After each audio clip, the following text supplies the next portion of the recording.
सुप्रभात बच्चों। आज हम कक्षा 6 के इतिहास विषय का पाठ 10 नए साम्राज्य और राज्य का आगे का प्रकरण हर्षवर्धन तथा हर्षचरित के बारे में पढ़ेंगे। तो इससे पहले हमने ये पढ़ा था कि प्रशस्तियाँ किसे कहते हैं। प्रशस्तियाँ ये संस्कृत का शब्द है जिसका अर्थ होता है प्रशंसा करना। और ऐसे ही हमने एक शासक समुद्रगुप्त की प्रशस्ति के बारे में पढ़ा था कि जो समुद्रगुप्त की प्रशस्ति है वो हमें ये बताती है कि कैसे समुद्रगुप्त है वो एक राजा तो था ही, राजा के साथ साथ वह युद्ध को जीतने वाला राजा, एक विद्वान, कवि, इस तरह से जो उसे खूब उसकी प्रशंसा की गई है। कवि हरिसेन ने इस प्रशस्ति में समुद्रगुप्त की खूब प्रशंसा की है। तो आज हम समुद्रगुप्त की तरह ही एक और शासक हर्षवर्धन के बारे में पढ़ेंगे। जिस तरह गुप्त वंश के शासकों के बारे में अभिलेखों और सिक्कों से पता चलता है, उसी तरह कुछ अन्य शासकों के बारे में उनकी जीवनी से पता चलता है। ऐसे ही एक राजा हर्षवर्धन थे जिन्होंने करीब 1400 साल पहले शासन किया और उनके दरबारी कवि बाणभट्ट ने संस्कृत में उनकी जीवनी हर्षचरित लिखी है। यानी हर्षचरित जीवनी किसने लिखी? कवि बाणभट्ट ने। कौन सी भाषा में? संस्कृत में। और किसके जीवन से ये जुड़ी हुई है? तो शासक हर्षवर्धन के जीवन से ये जुड़ी हुई है। इसमें हर्षवर्धन की वंशावली देते हुए उनके राजा बनने तक का सब वर्णन है। चीनी तीर्थयात्री xuanzang, जिनके बारे में हमने अध्याय 9 में भी पढ़ा था, वो काफ़ी समय तक हर्षवर्धन के दरबार में रहे थे। हमने देखा था कि कैसे वो भूमि के मार्ग से होते हुए और भारत में आए थे और बाद में समुद्र के रास्ते से वो चीन लौटे थे। तो उन्होंने वहाँ जो कुछ भी देखा उसका विस्तृत विवरण दिया है। इसके बाद देखिए कि हर्ष है जो वो अपने पिता के सबसे बड़े बेटे नहीं थे, पर अपने पिता और बड़े भाई की मृत्यु हो जाने पर थानेसर के राजा बने और उनके बहनोई कन्नौज के शासक थे। तो चलिए ये थानेसर और कन्नौज दोनों को ही हम मानचित्र में देख लेते हैं। तो देखो बच्चों कि बार बार मानचित्र देखने से एक ये चीज़ होती है कि हमें देखी हुई चीज़ हमेशा के लिए हमारे दिमाग में सेट हो जाती है और हम कभी भी उसे भूलते नहीं हैं। तो ये देखिए कि ये थानेसर, यहाँ का जो शासक बना था हर्षवर्धन, और ये है कन्नौज जो उसके बहनोई थे। तो जब उसके बहनोई की मृत्यु हो गई थी, उसे मार डाला गया था, तब किसने मारा था? बंगाल के शासक ने। जब बंगाल के शासक ने उन्हें मार डाला तो हर्ष ने कन्नौज को अपने अधीन कर लिया और बंगाल पर आक्रमण कर दिया। तो मगध और बंगाल को जीतकर उन्होंने पूर्व दिशा की तरफ जितनी सफलता मिली थी उतनी सफलता उसे अन्य जगहों पर नहीं मिली। जब उन्होंने नर्मदा नदी को पार कर दक्कन यानी दक्षिण की ओर आगे बढ़ने की कोशिश की, तब चालुक्य नरेश पुलकेशिन द्वितीय ने उन्हें रोक दिया। तो देखो, जब वो, इसे भी हम मानचित्र में ही समझने की कोशिश करते हैं कि जब ये देखिए थानेसर और कन्नौज है, तो यहाँ पर पास में ही इधर ये है मगध। तो जब इन्होंने इसे मगध और बंगाल पर विजय प्राप्त की हर्षवर्धन ने, और जब ये पूर्व दिशा की तरफ जितनी विजय मिली उसके बाद वो ये नर्मदा नदी को, ये वाली नदी है यहाँ पर, ये भरूच के पास ये वाली, इस नर्मदा नदी को पार करते हुए वो जब नीचे दक्षिण तरफ की आने लगे, तब यहाँ के शासकों ने उसे यहाँ नहीं आने दिया। और दक्षिण में जो शासक थे वो पुलकेशिन द्वितीय, पल्लव, चालुक्य, ये सब थे। तो इसके बाद देखिए कि यहाँ पर एक प्रश्न बनता है कि भारत का राजनीतिक मानचित्र देखो और ये सूची बनाओ कि जब हर्षवर्धन बंगाल और नर्मदा तक गए होंगे तो आज के जो वर्तमान के नए राज्य हैं तो वो किन किन राज्यों से गुजरे होंगे। तो चलिए फिर से एक बार मानचित्र देखते हैं। ये देखिए कि इसमें आपको दोनों ही मानचित्र दिखाई दे रहे हैं, एक पहले का और एक वर्तमान का नए भारत का मानचित्र आपको दिखाई दे रहा है।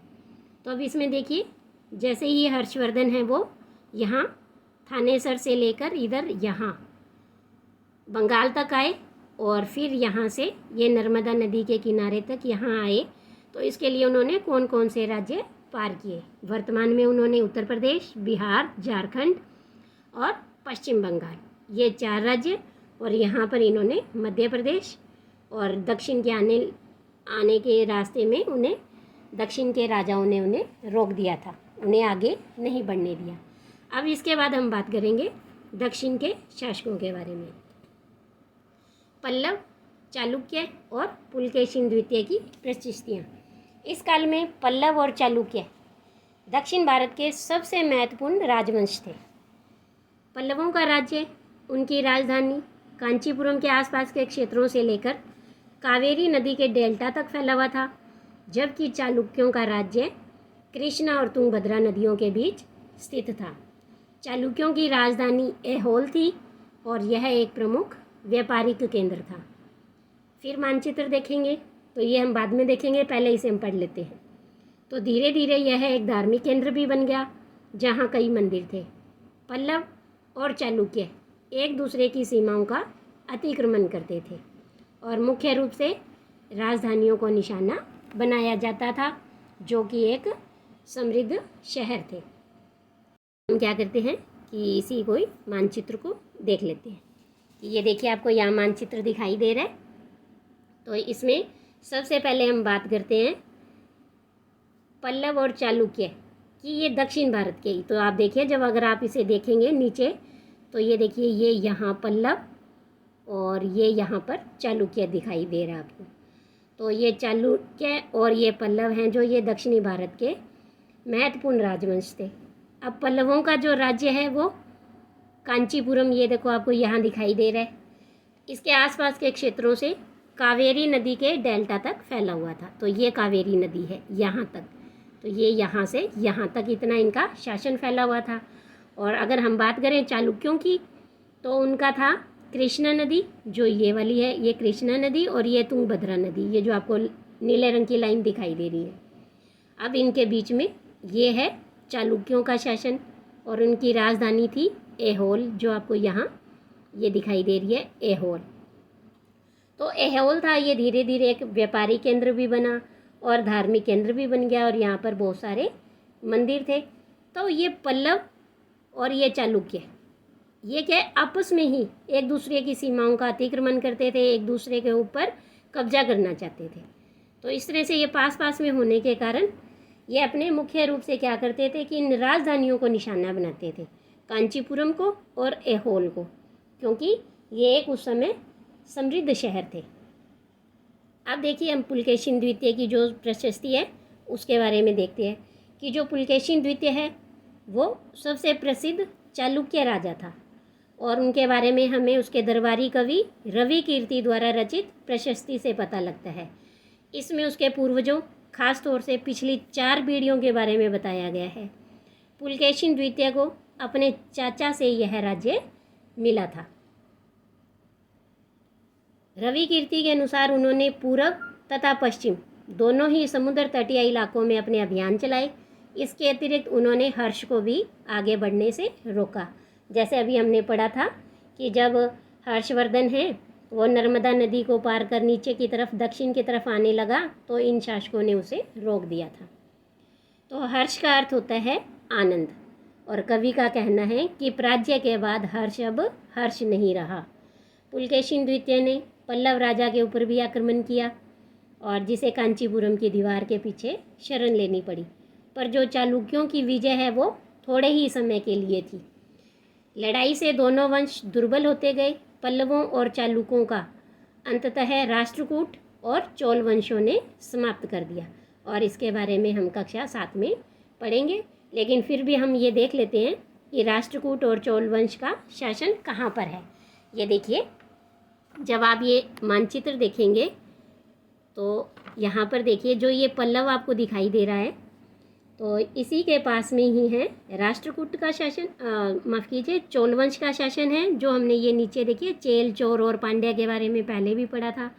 और जो ये चालुक्य हैं, इनके पास में यहाँ पर राष्ट्रकूटों का शासन था।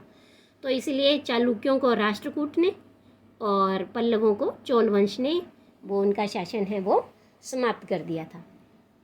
तो इसके बाद देखिए कि एक यहाँ पर प्रश्न है कि वे कौन से अन्य शासक थे जो इन पश्चिमी और पूर्वी तटों पर नियंत्रण करना चाहते थे। अध्याय 9 में भी हमने इनके बारे में पढ़ा था और अभी मानचित्र में भी देखा कि चोल, चेर और पांड्य तथा सातवाहन शासक ये क्या है, इन पश्चिमी तटों पर नियंत्रण करना चाहते थे। इसके बाद हम पढ़ेंगे आगे कि इन राज्यों का जो प्रशासन है वो कैसे चलता था। तो पहले के राजाओं की तरह इन राजाओं के लिए भी भूमि कर सबसे महत्वपूर्ण ही रहा। प्रशासन की जो प्राथमिक इकाई होती है वो गांव होती है। जैसे कि हमने पहले के भी अध्यायों में पढ़ा है कि जैसे अध्याय 8 में भी पढ़ा था कि अगर खुशहाल गांव है तभी राजा हैं, और राजा और उनके राज्य इन्हीं गांवों के कारण बने रहते हैं। तो लेकिन धीरे धीरे कई बदलाव आए। राजाओं ने क्या किया, आर्थिक, सामाजिक, राजनीतिक या सैन्य शक्ति रखने वाले लोगों का समर्थन जुटाने के लिए कई कदम उठाए। उदाहरण के तौर पर उन्होंने क्या किया, सबसे पहले देखिए कुछ महत्वपूर्ण प्रशासकीय पद मतलब जैसे मंत्री, सेनापति, इस तरह से। तो जो बड़े बड़े पद थे वो आनुवंशिक बन गए। आनुवंशिक मतलब जैसे पहले पिता के पास, फिर उसके बेटे के पास, आगे उसके बेटे के पास, तो आनुवंशिक बन गई, अर्थात बेटे अपने पिता का पद पाते थे। जैसे कवि हरिसेन अपने पिता की तरह महादंड नायक यानी मुख्य न्यायाधिकारी थे। यानी जो उनके दरबारी कवि थे वो उसके पिता पहले मुख्य न्यायाधिकारी थे, पिता के बाद बेटा यानी कवि हरिसेन भी मुख्य न्यायाधिकारी बन गए थे। इसके बाद कभी कभी क्या होता है कि जो एक ही तरह की नीतियाँ होती हैं, एक ही पद पर काम करते हैं व्यक्ति, वो उससे क्या होता है कि जैसे हरिसेन है वो एक महादंड नायक के होने के साथ साथ है वो क्या बनेंगे, कुमारमात्यम यानी एक महत्वपूर्ण मंत्री भी बन गए। ठीक है, और इससे क्या हुआ कि जो वहाँ के स्थानीय शासक थे, प्रशासन थे, उनमें कुछ प्रमुख व्यक्तियों का बोलबाला हो जाता है। जैसे कि नगर श्रेष्ठी व्यक्ति है वो शहर का व्यापारी होता है, सार्थवाह है यानी जो उसे व्यापारियों के काफिले का वो नेता होता है, और प्रथम कुलीक है यानी कि मुख्य शिल्पकार। ये सब क्या है, ऐसे जो लोग हैं ये कई बार इनका बोलबाला होता है और ये सारे अपनी ही मर्जी चलाने लगते हैं, ये स्वतंत्र हो जाते हैं। तो इस तरह से क्या हुआ कि कुछ नीतियां हैं वो जो राजाओं ने अपनाई थी वो प्रभावशाली तो होती थी, पर समय के साथ साथ इनमें से कुछ व्यक्ति इतने ज़्यादा शक्तिशाली हो जाते थे कि वो अपना स्वतंत्र राज्य स्थापित कर लेते थे, यानी अपना एक नया राज्य बना लेते थे। तो सोच कर बताओ कि अफसरों का पद आनुवंशिक कर देने में क्या क्या फ़ायदे होते हैं और क्या क्या नुकसान हो सकते हैं। तो ये देखिए कि अगर हम अफसरों का पद आनुवंशिक कर देते हैं तो इसका फ़ायदा तो ये होगा कि जो पिता है वो अपने पुत्र को प्रारंभ से ही ट्रेनिंग देने लग जाएंगे कि आपको ये काम करना है। फिर जो भी नियम है, कानून है, वो सही तरीके से लागू किए जा सकते हैं और उनमें निरंतरता बनी रहती है। अब देखिए कि अगर इन पदों को हम आनुवंशिक कर दें तो इसके नुकसान क्या होंगे। तो सबसे पहले तो इससे क्या है, तानाशाही होगी। फिर क्या होता है, कई बार उत्तराधिकारी है वो अयोग्य नहीं होता है ना, और उसे फिर भी ऐसा पद मिल जाता है। तो ऐसे अयोग्य व्यक्ति को पद देने के कारण कई बार क्या है, योग्य व्यक्ति है वो इस पद से वंचित रह जाते हैं। और कई बार है कि कुछ व्यक्ति इतने शक्तिशाली हो जाते हैं कि वो अपना खुद का स्वतंत्र राज्य है वो स्थापित कर लेते थे। इसके बाद है एक नए प्रकार की सेना। कुछ राजा अभी भी पुराने राजाओं की तरह एक सुसंगठित सेना रखते थे जिसमें हाथी, रथ, घुड़सवार और पैदल सिपाही होते थे, पर इसके साथ साथ कुछ सेना नायक भी होते थे जो कि आवश्यकता पड़ने पर राजा को सैनिक सहायता दिया करते थे। और इन सेना नायकों को कोई नियमित वेतन नहीं दिया जाता था, बदले में इनको कुछ भूमि दान दी जाती थी और दी गई भूमि से ये कर वसूलते थे जिससे वे सेना और घोड़ों की देखभाल करते थे। साथ ही वे इससे युद्ध के लिए हथियार भी जुटाते थे। तो इस तरह के व्यक्ति क्या कहलाते थे, सामंत कहलाते थे। और जहाँ कहीं भी शासक थोड़े दुर्बल होते, ये सामंत स्वतंत्र होने की कोशिश करते थे।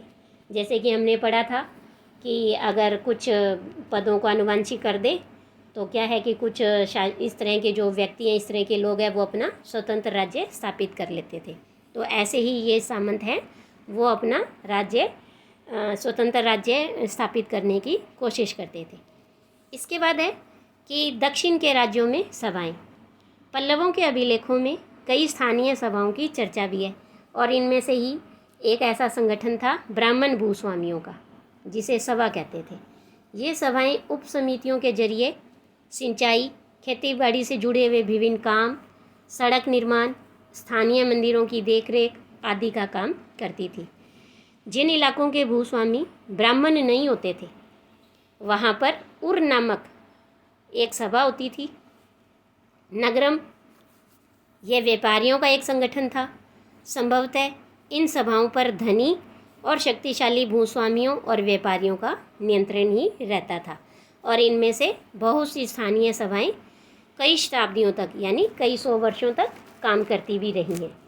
तो इस तरह से तो हमने देखा कि राज्यों का प्रशासन कैसे चलता था, और प्रभावशाली व्यक्तियों के बारे में जाना कि ये प्रभावशाली व्यक्ति हैं, इनका पद कई बार आनुवंशिक भी होता है। और इसके बाद आगे की वीडियो में हम पढ़ेंगे कि उस ज़माने में आम लोगों का जीवन कैसा था। तो आज के लिए इतना ही। धन्यवाद।